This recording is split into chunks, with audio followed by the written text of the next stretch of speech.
Hey guys, you're listening to English Made Simple. This is episode 49, número 49.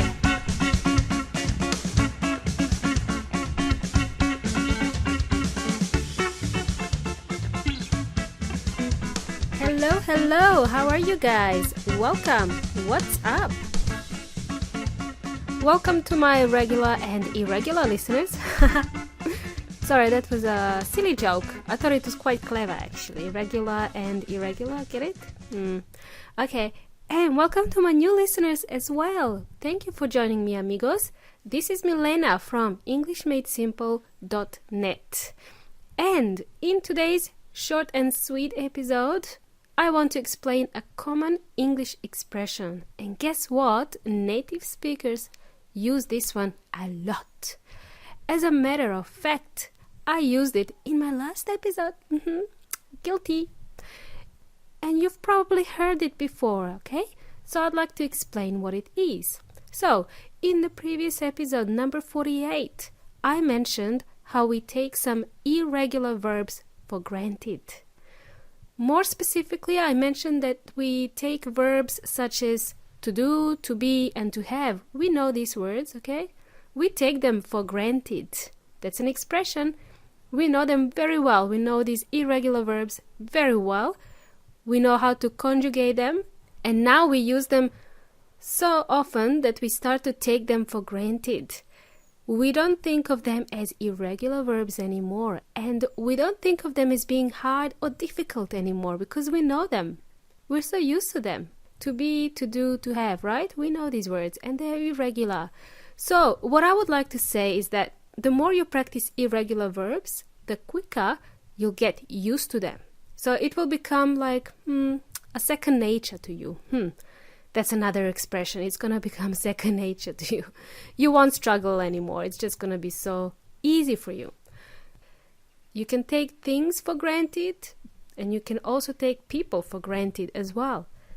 What this means is when you take something for granted or someone for granted, you underestimate the value of that person or thing, okay? In other words, to expect someone or something to always be available, always be there for you. To translate this in Spanish, a similar saying exists in Spanish, which is darlo por hecho, darlo por sentado, or asumir. That's what take for granted means. And also, weón inteligente has a definition. Yes, he's back.